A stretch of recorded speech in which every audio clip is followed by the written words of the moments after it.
All right, all right.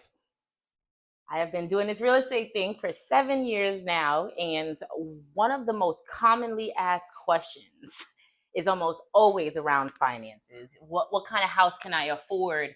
What's the first step I take? What do I pay attention to when I'm home buying? And I let everyone know. Pay attention to what you always pay attention to when you're about to buy something, your finances. And it is time to start addressing and having these conversations. A lot of people are a lot more comfortable coming to a realtor to ask the financial questions instead of going to a loan officer. This is a teamwork makes the dream work process. Loan officer is all about your finances. I am all about your needs, wants, and negotiating on your behalf. The attorney is all about making sure that your title doesn't have any liens on it or any surprises. Your inspector, his job is to make sure that you understand what you're buying. We all have different roles. And because of that, I wanted to put this information out there. We're going to talk about the top 3 things that you need to pay attention to when choosing a lender. That is almost always going to be one of the first conversations you have after speaking with your realtor. They're going to send you to get pre-approved, right? We have to know how much you can spend before we start honing in on your needs, because we have to make sure that the values match. I can't tell you how often people will say, yes, I want a 4-bedroom, 3 full baths, 2 floors, a bonus room, a theater upstairs, and I want to spend $275,000.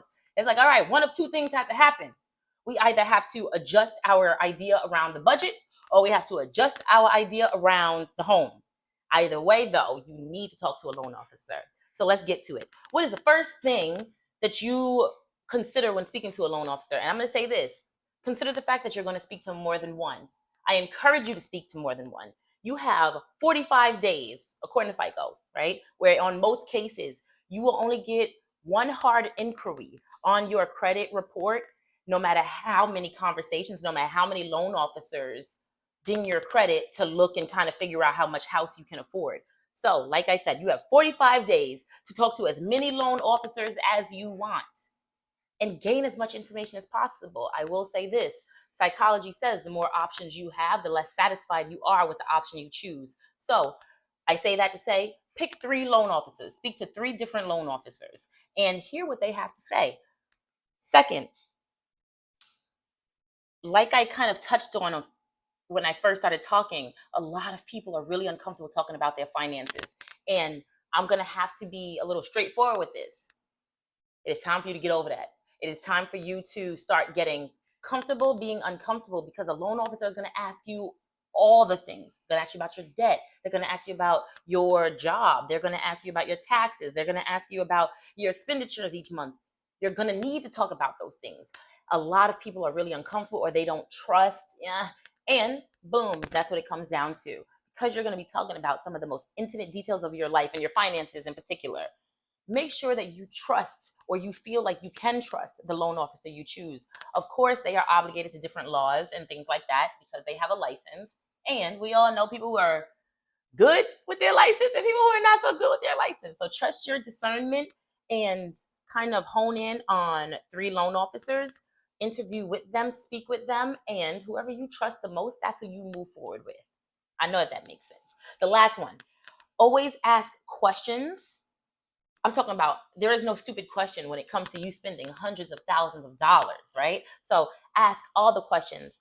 There are 2 different type of loan officers. There's an exclusive mortgage broker, and you usually see those on new construction sites, right? They represent one lender, and whatever packages that lender offers, that's what that broker will be able to provide you information on. And then you have traditional mortgage brokers. They get to shop around to every loan originator and get to try to find you the best deal. Sometimes the exclusive option is best, because we see a lot of those, like I said, with new construction, who are offering rate buy downs and $10,000 towards your closing costs.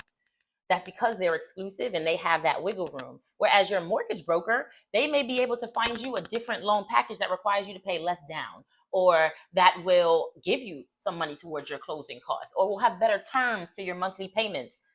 All of that will have to be part of your discussion. And if you are kind of like not sure what questions to ask when you speak to your realtor, and they kind of, refer different loan officers to you, ask your realtor, what questions do I ask? What should I be paying attention to? They're going to let you know. There you have it. top 3 things to look for when you're choosing a loan officer. And always remember, when you're talking about finances, I can talk about how your budget will do in the market, but I can't tell you how much money you have to spend or how much debt you can comfortably go into. That has to be a conversation with the loan officer. I hope that has clarified some things for you guys.